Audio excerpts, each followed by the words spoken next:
read the Quran, we should be clear as to what is our perspective or our unique or our approach to drawing from the Quran. The problem, if you don't do it, or if you don't pay some attention, or at least expend some thinking about what your own departure point or perspective is that you might become sidetracked. You might become confused, in fact, because you will have opposing or competitive ideas emerging, all claiming to be part representing the Islamic perspective or the Islamic viewpoint.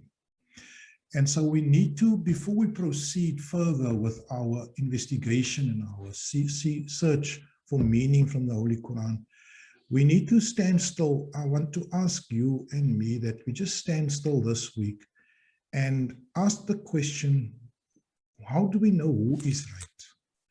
And how do we know who is wrong?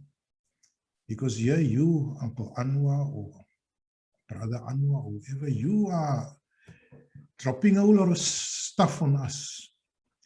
And we're not sure whether, tomorrow when we approach somebody else, that what you've dropped on us is really actually valid.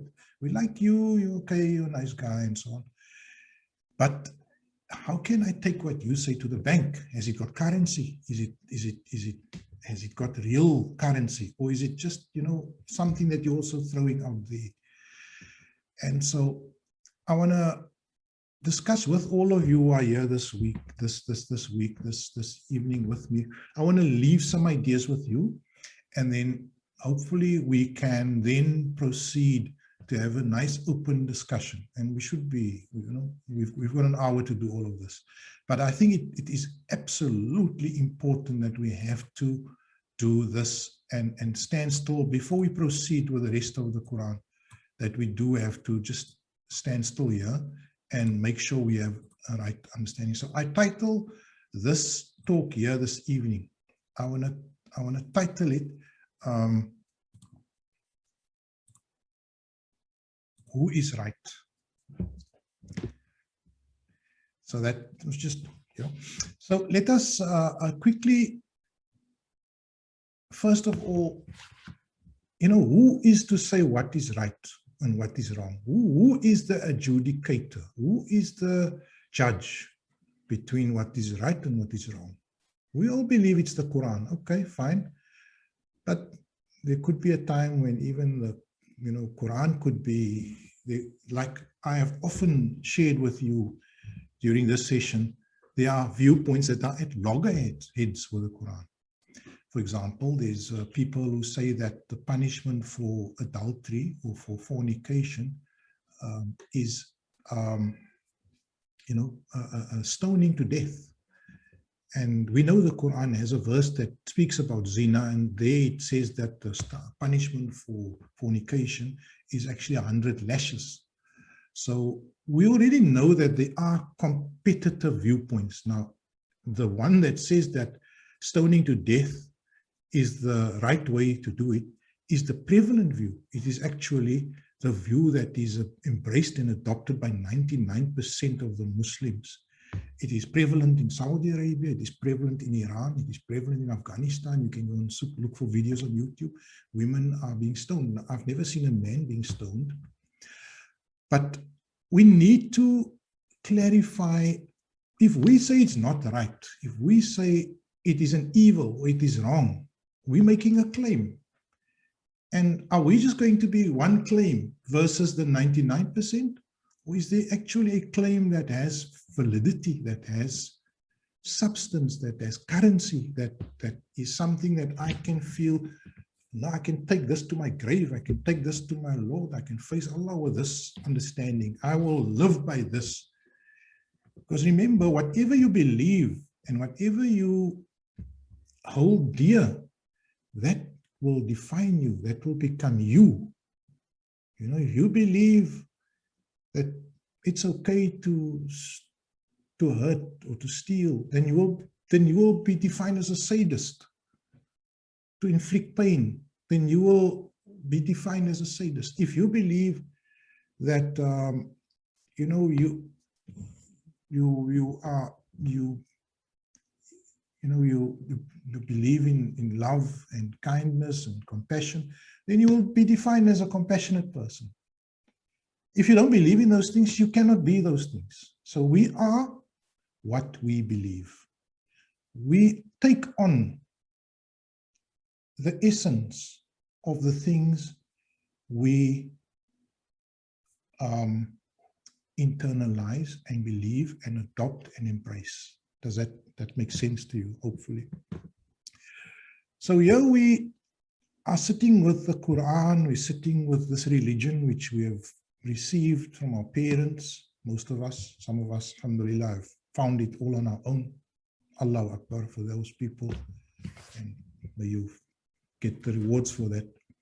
But some of us are given a package and we have in it. But now we're hearing a whole lot of competitive ideas.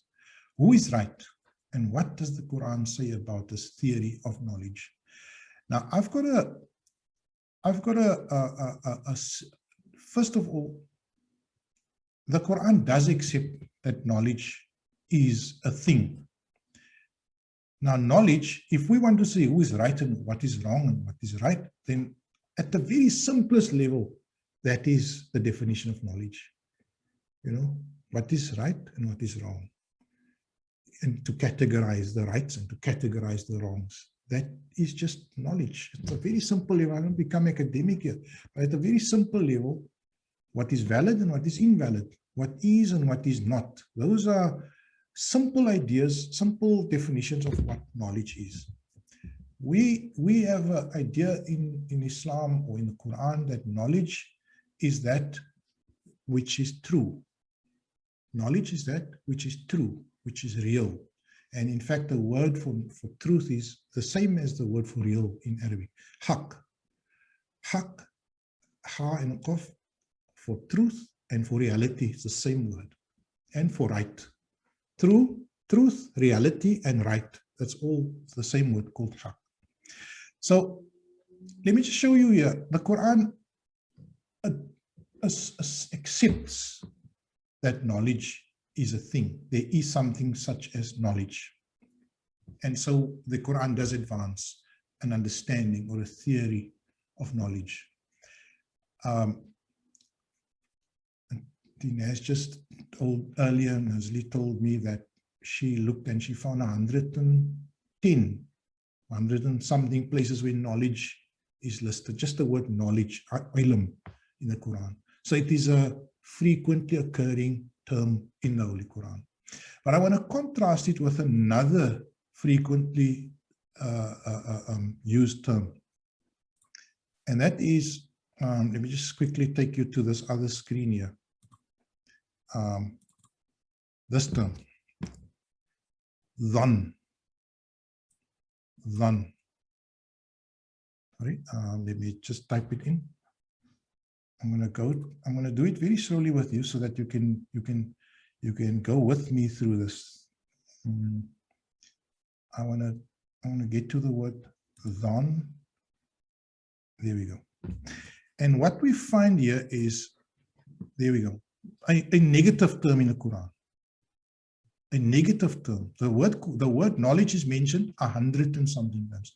The word dhan is mentioned 47 times and then 21 times there. And once it's an adjective, 68, 69 times the word dhan. 69 times there you can see. And it says, it means thought, it means assumption, it means assumption.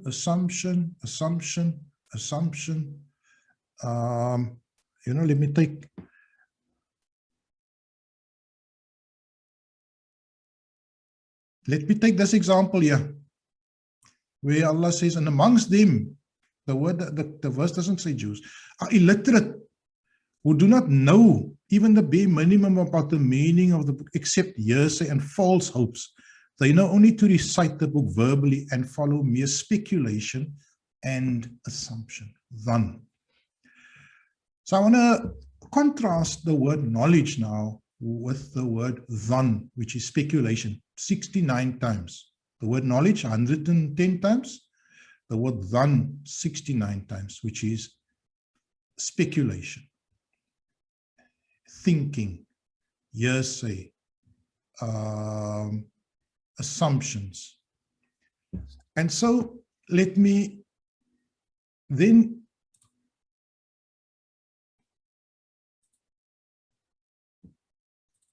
go back to the who is right, knowing that the Quran actually does advance a theory or some idea about knowledge, and it contrasts knowledge with speculation, hearsay, etc. So let us just discuss a little bit further on knowledge. I hope you're with me still. If I go off a bit, Nazli, stop me. You are here to just keep me in line. But I want to, you know, I don't read the Quran, and we don't have these discussions for any other reason except to look at the practical application or the implications for us in our daily lives.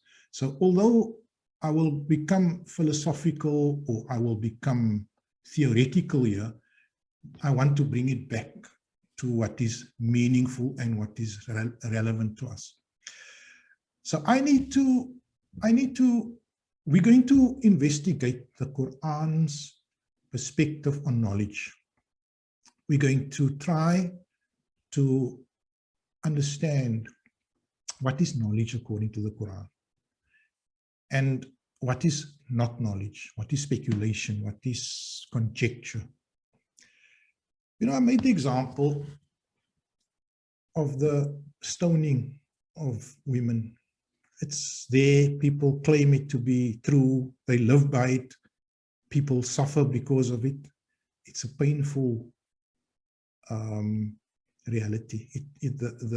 The end result of that belief or that knowledge is a system of cruelty, and I will call it barbarism. So I reject it, even though I'm in the 1% that's rejecting it.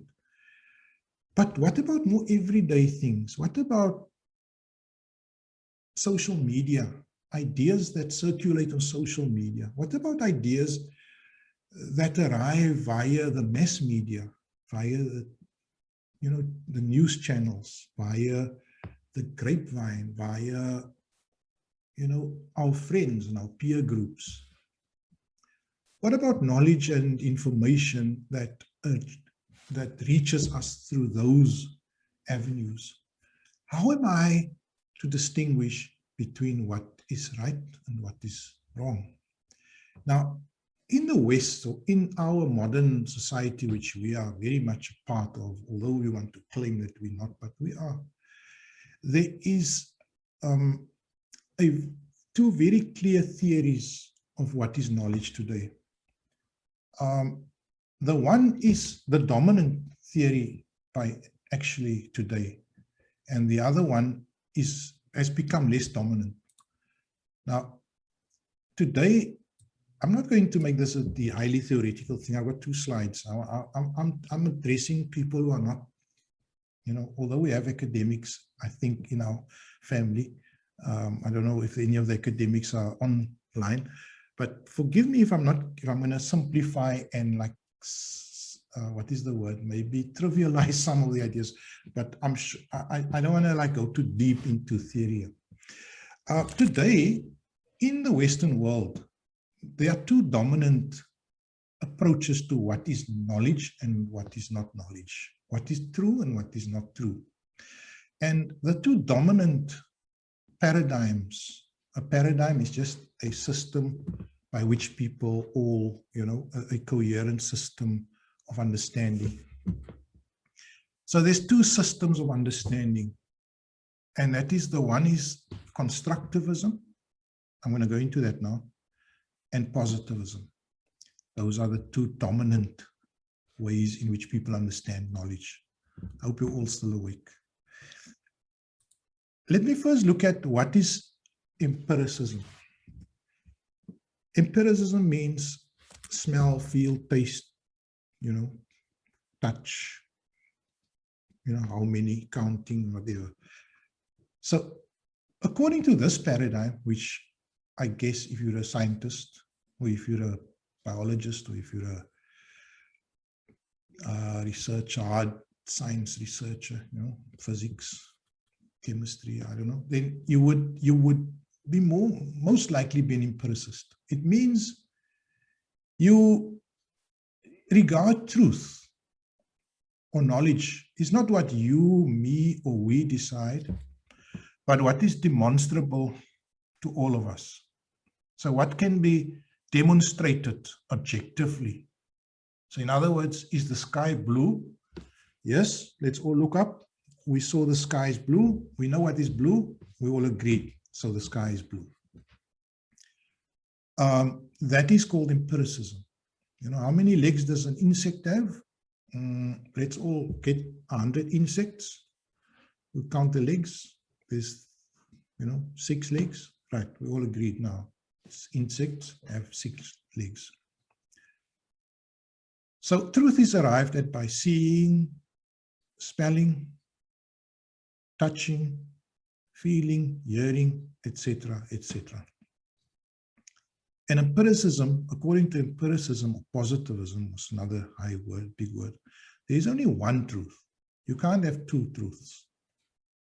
So let's say the sky is blue. We all agree that's one truth. But now somebody calls to say from America, but the sky is black. Then we adapt our truth a bit and we say the sky is blue during the day and black during the night. Still one truth.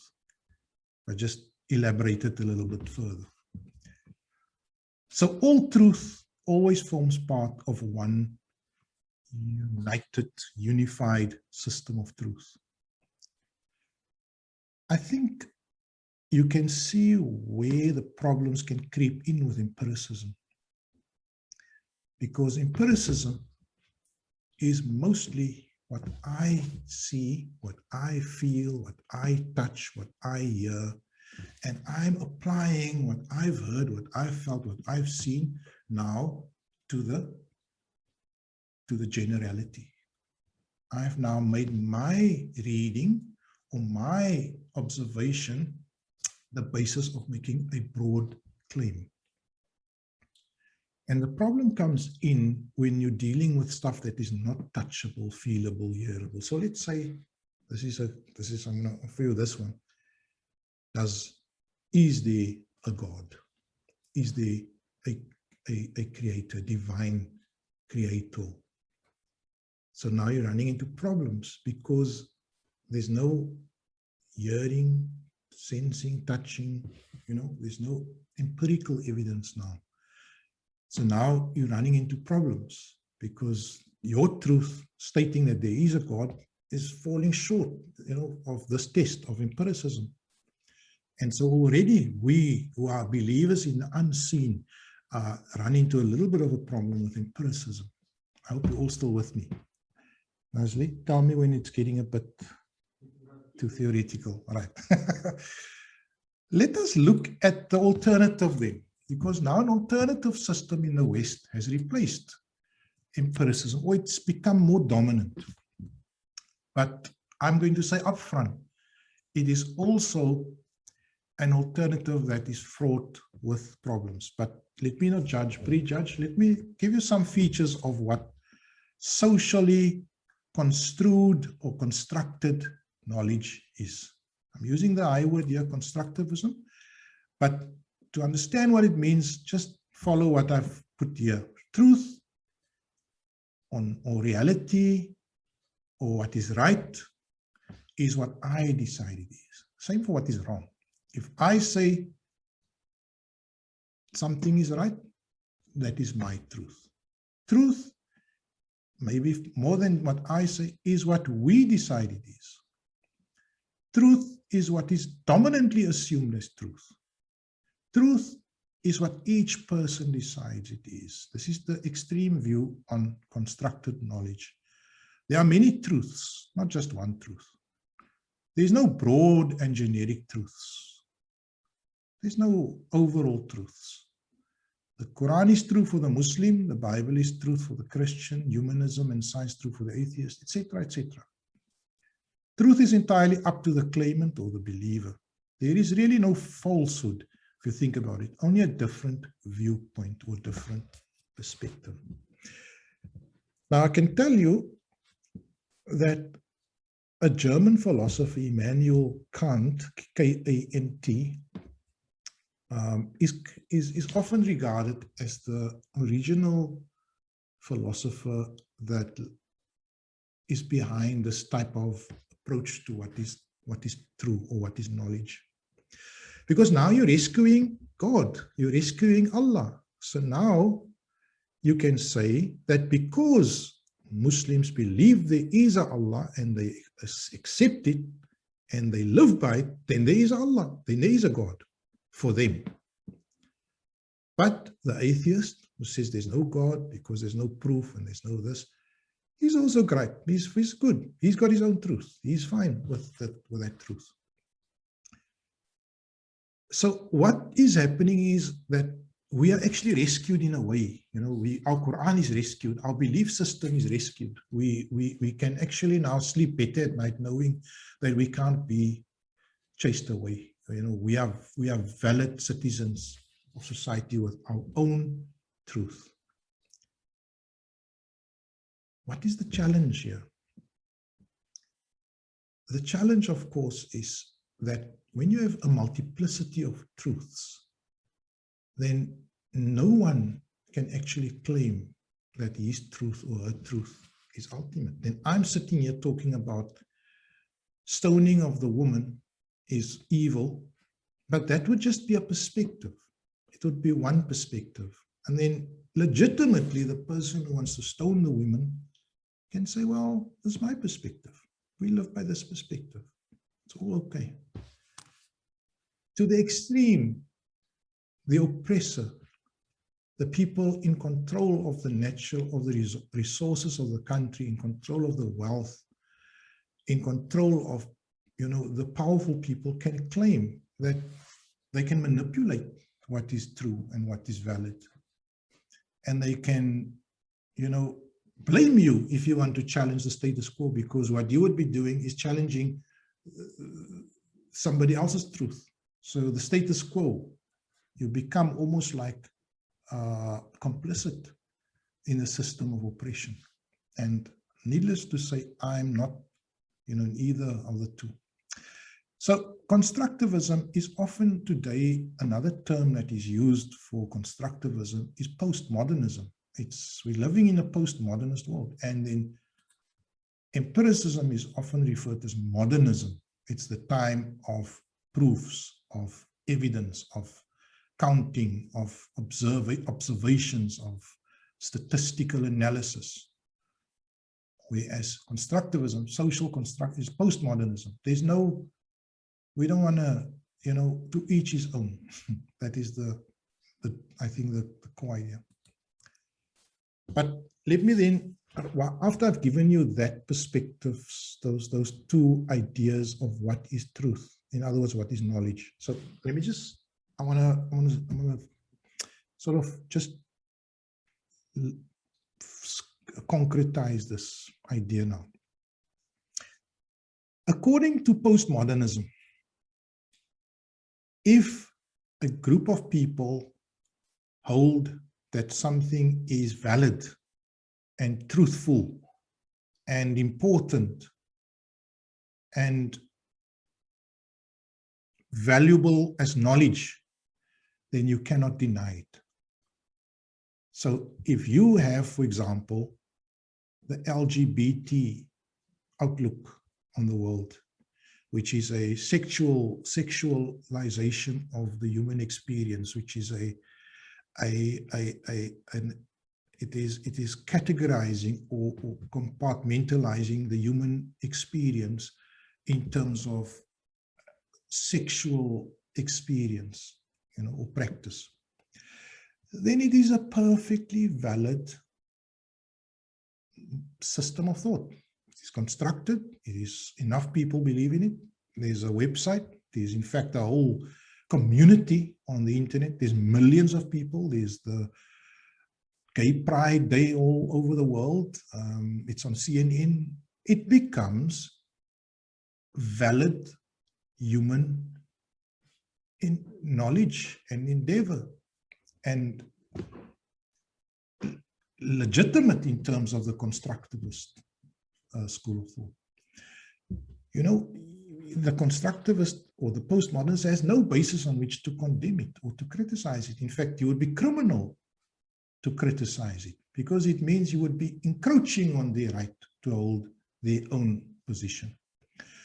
But then, conversely, if somebody questions the oppression of women in a Muslim country, they would actually, you know, have forfeited the right to criticize. If you, for example, try to question the role of women in Saudi Arabia, that couldn't drive until, I think, a year ago, then you would be out of order. You'd be ruled out of order, because, you know, if that is a system of truth and knowledge and understanding and righteousness, then it is valid because they buy into it, all of them, women and men in Saudi Arabia. Just keep in mind that. In fact, if this was the time of slavery now, you would also not be able to question the phenomenon of slavery if the slaves were happy with being enslaved by their masters. So constructivism, it opens up a few problematic areas if you want to critique society, because all critique is neutered, is rendered void.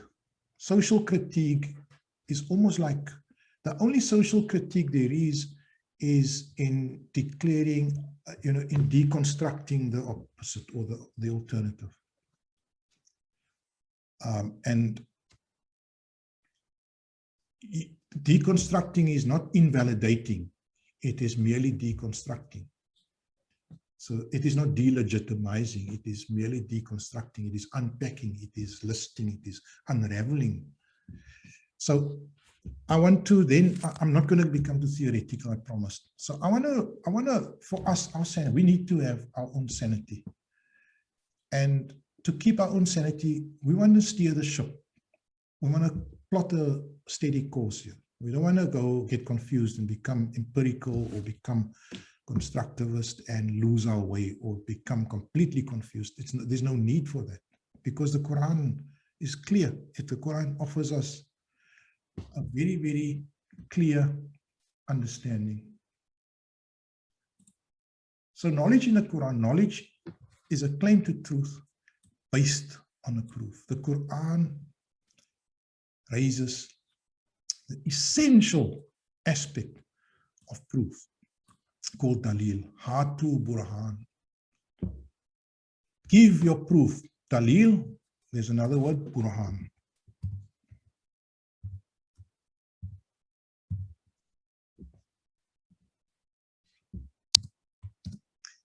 Quran expects any claim to truth to be accompanied by a proof, by evidence. Evidence is essential.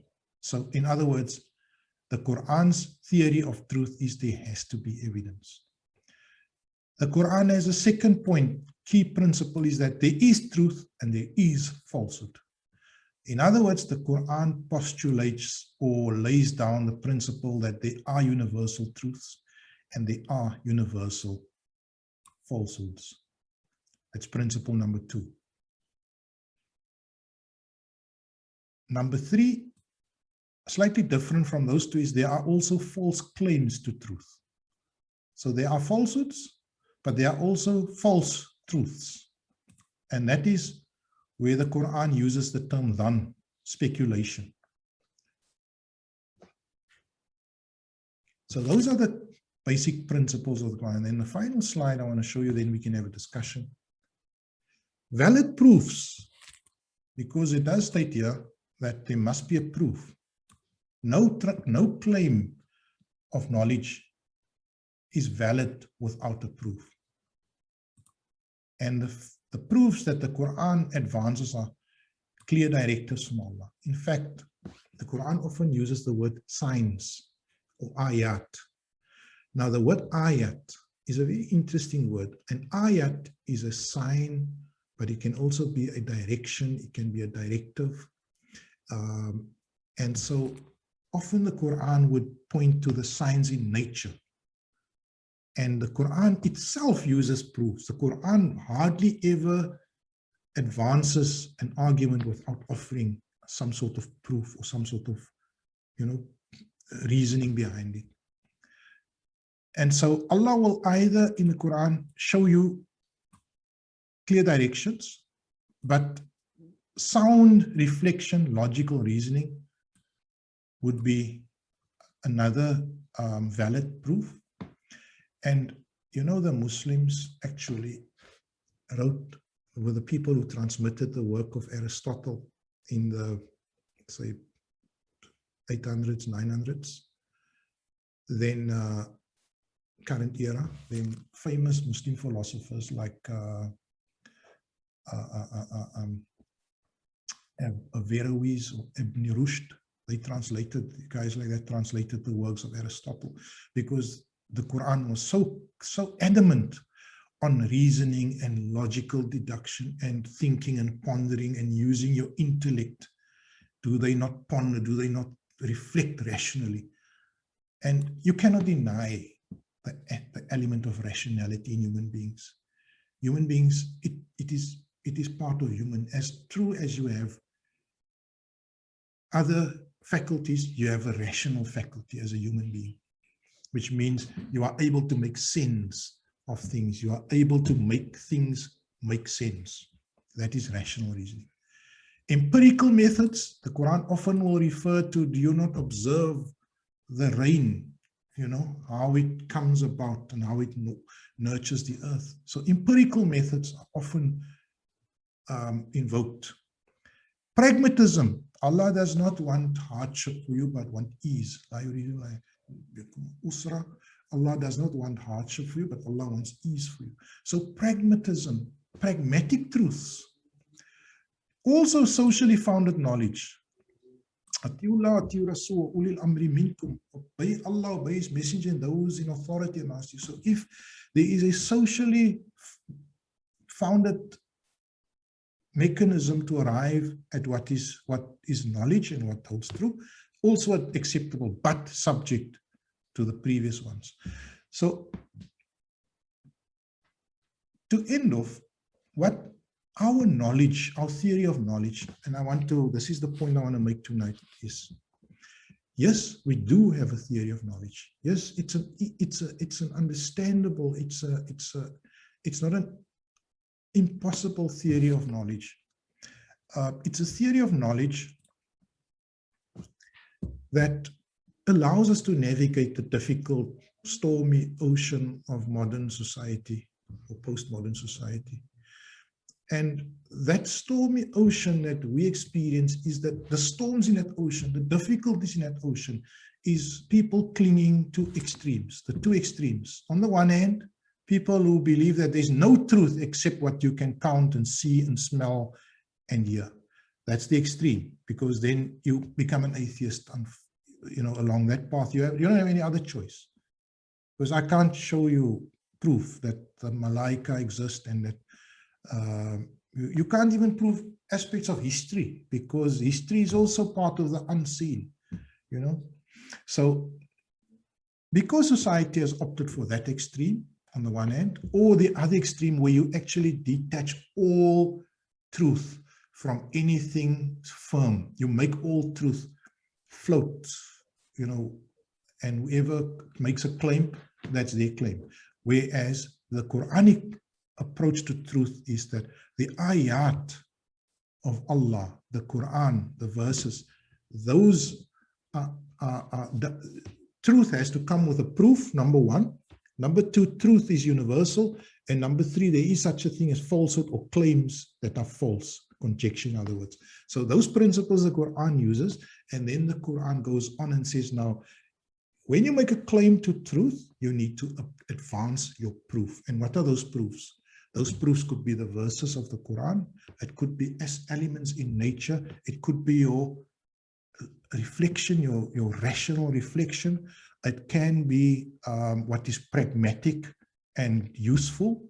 And it can be what is socially constructed, but always subject to the broad parameters which the Quran sets. So can we take an example? I want to make an example here. The idea of hijab, or let's say, yeah, hijab, or covering the head.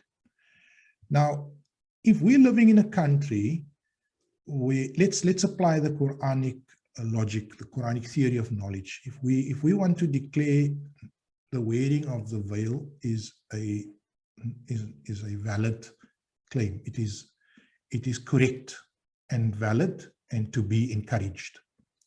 So there's no verse that calls for it directly. There's a verse that calls for covering the bosom, right? So the chest area. There's no other form. So the only way we can reason is that if it becomes a socially constructed norm, if it becomes a socially constructed phenomenon or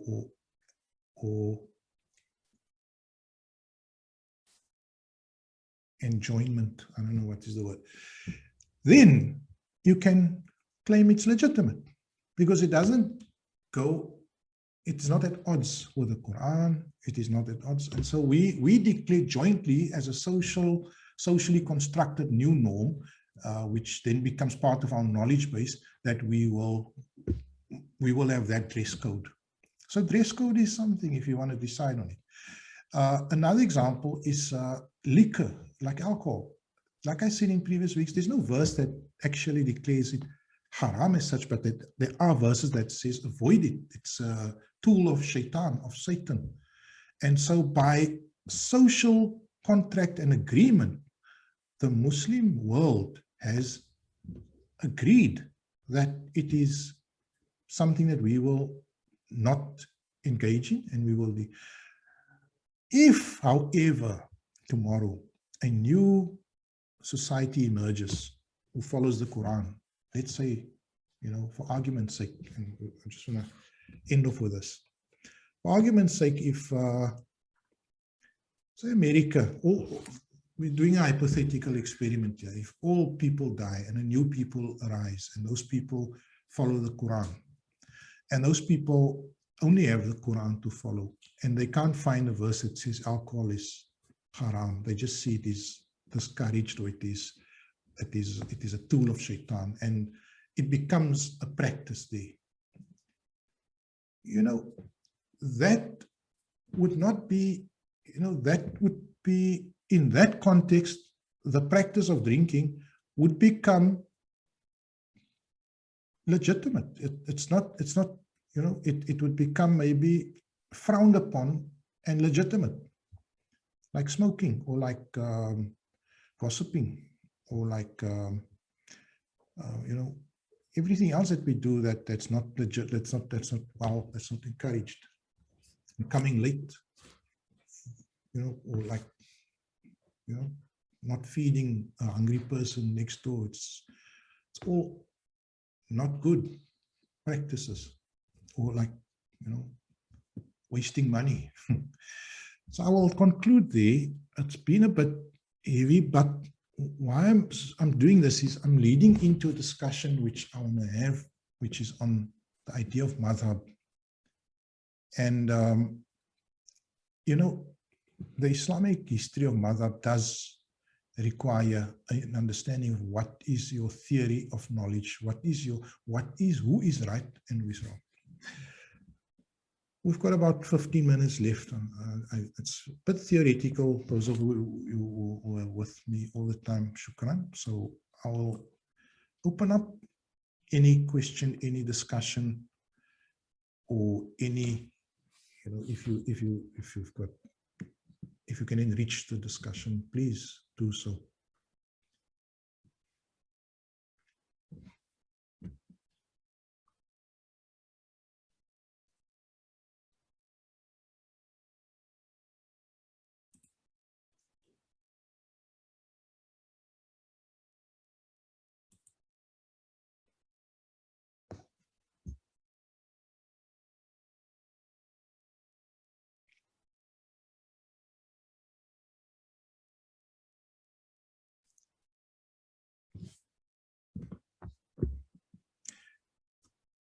I want to remind you, maybe as a practical example also, often, and your theory of knowledge, whatever I'm presenting to you here, is not something that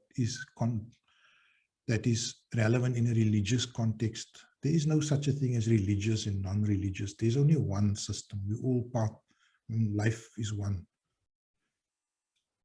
A theory of knowledge has to be relevant in all spheres of our existence.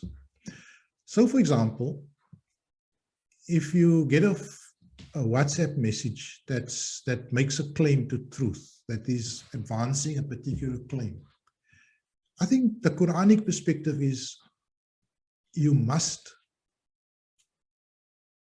ask for a proof for any claim.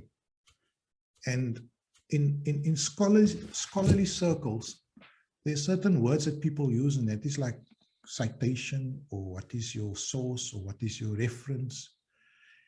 And for me, it's so common that a lot of stuff circulate, and a lot of people just receive it and then send it on to 50 people. And they have not stood still and asked the question, how valid is this message that I've just received, and I've just passed it on to 50 more people. And so what they're creating is they're creating a flood of that particular information point or that knowledge claim, which then by sheer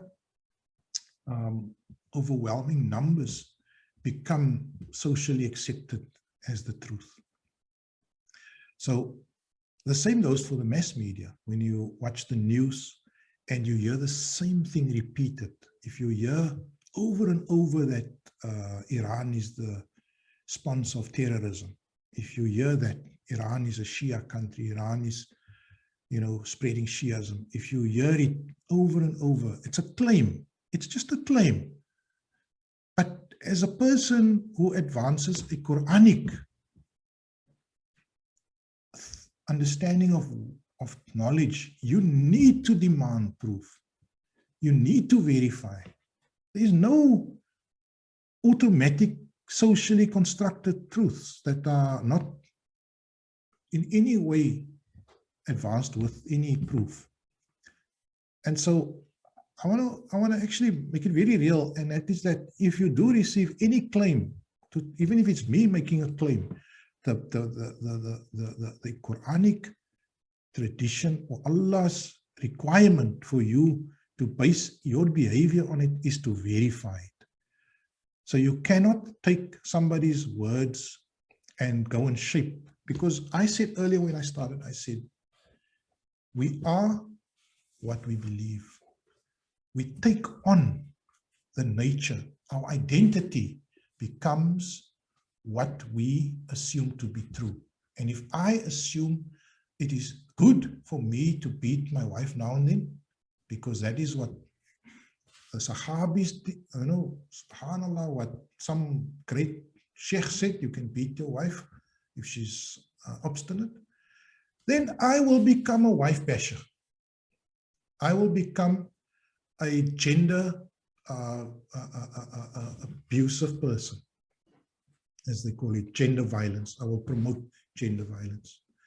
But if I detest it, and I believe there's no grounds to it, and I believe the Quran doesn't call for it, and I believe that there's no justification to ever physically harm your partner, then you will take that identity. You will become an anti-gender violence person. You will become an anti-fascist. You see, if you believe that the Prophet, Muawiyah was a great king and he did noble things, and maybe he slipped up here and there, but he was a king and we got to respect the king, then you will take on the identity of a Saudi, because then you will be a person who respects royalty and dynasty and kingdoms and autocratic kings. Then that will be your identity. You see, we become what we embrace as true. So for us to have a good theory of knowledge will also mean that we will have a good theory of practice. Our existence, the way we behave, the way we act, the way we the things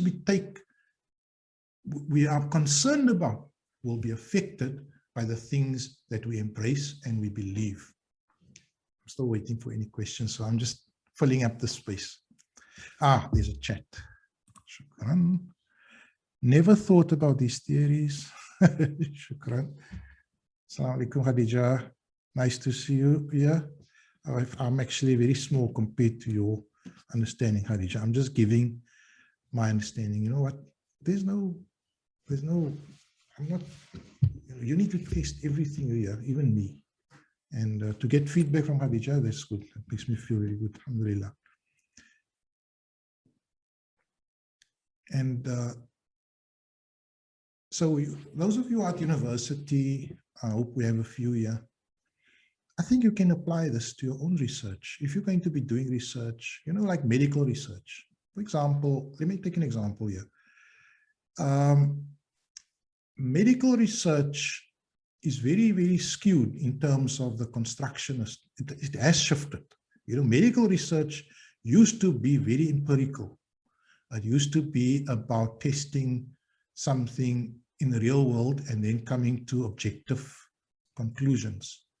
Nowadays, it is more constructionist. It is the adoption of non-allopathic medical methods that is being incorporated. So in other words, non-allopathic medicine is homeopathic medicine. So those types of forms of medication, in fact, even traditional medicine has been incorporated as legitimate medicine.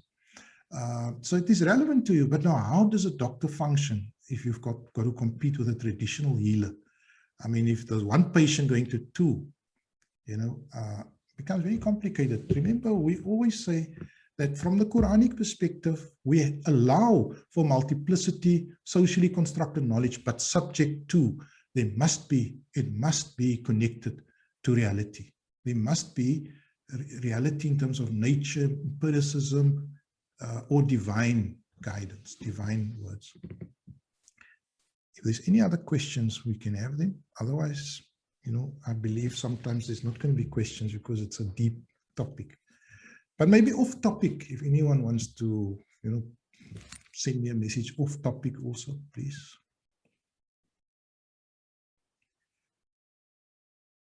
When we read the Quran now, I want us to then, from next week, I want to raise the question of madhab.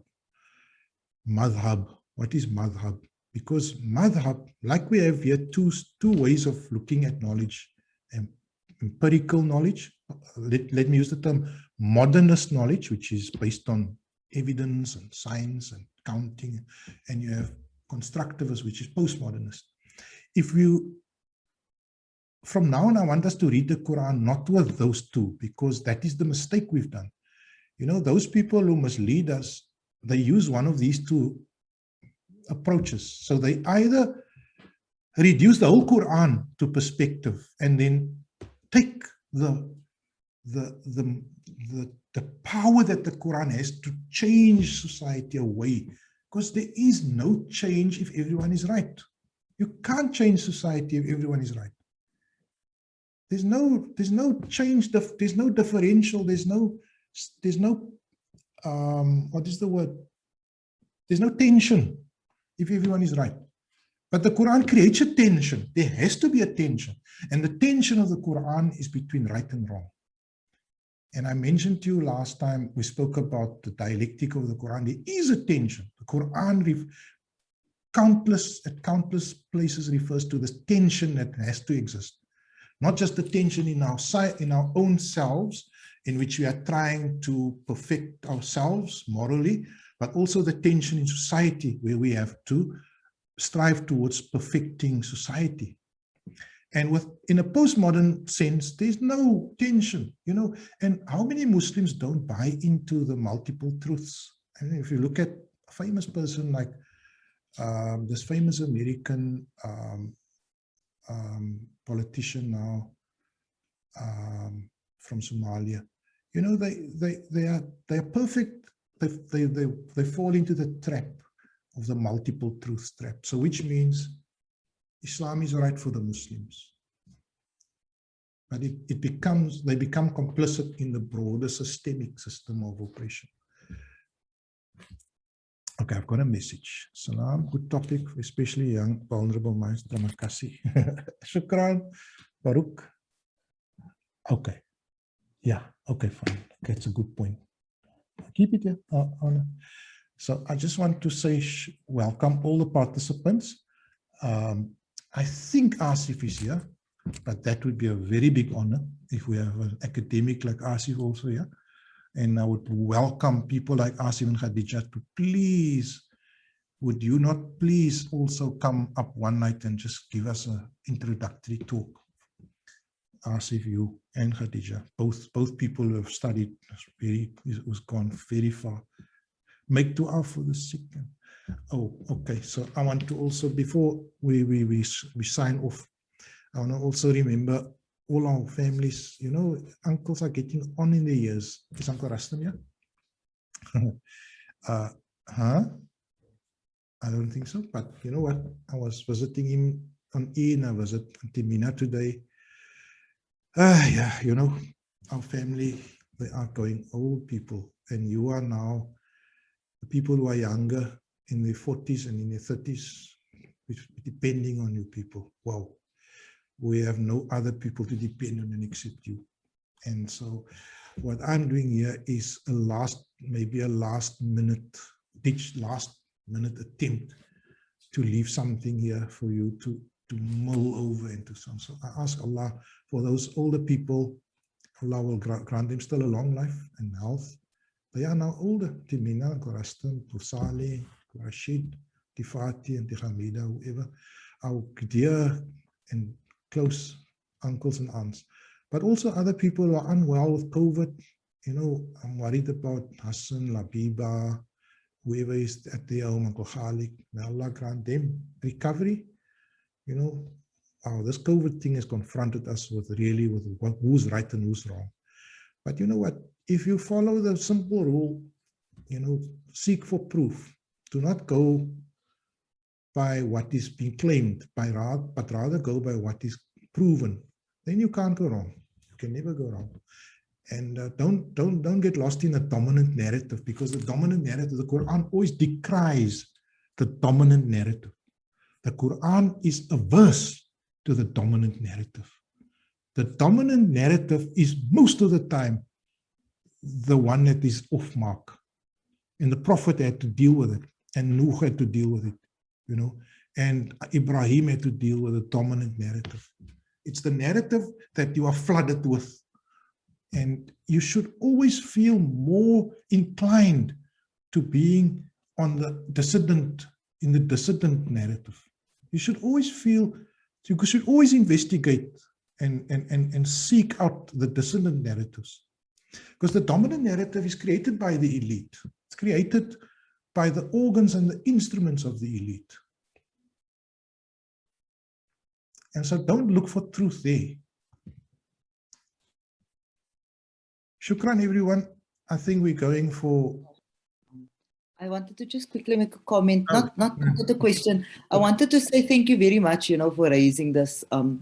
It's a difficulty, I think, because most of us, well, all of us, knowledge is so accessible nowadays, you know, through the internet and through books, and well, it's part of modernity, you know, the accessibility of knowledge, and so you have all of us, you know, also bombarded with all these facts and all these, and some of them, and a lot of this type of knowledge, and a lot of it's couched in very academic language, very clever language, and because also of this notion of you know, the sort of liberalism that we constantly confronted with, that it's about me, myself, and I. So what is best for me?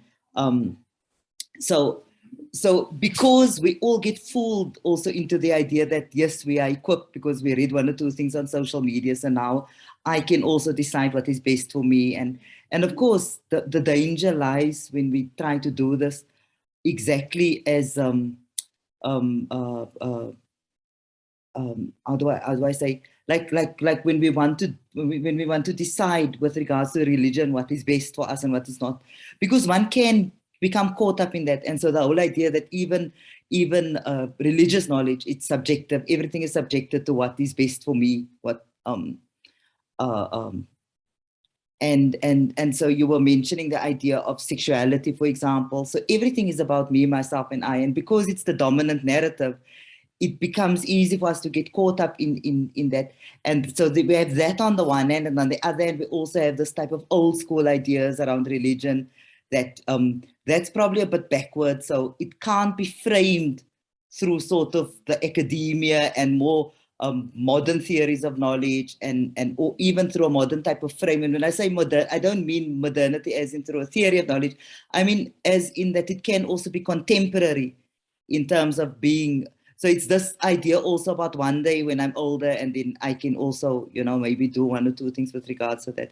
So I just want to say thank you for doing that. And because in certain ways, like I say, we have these two different sort of at the end of the spectrum, you know, the one idea that religion is inaccessible, let's leave that for the scholars, and on the other end, the idea that it's so accessible that all of us can also just decide what's best for us and that type of thing.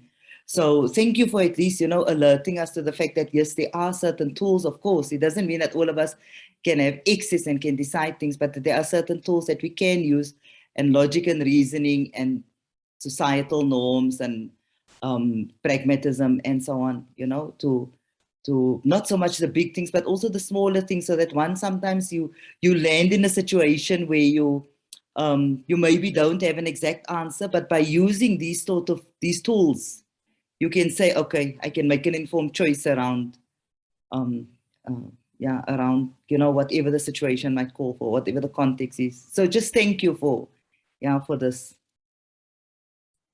Great stuff, Khadija. Shukran for that feedback.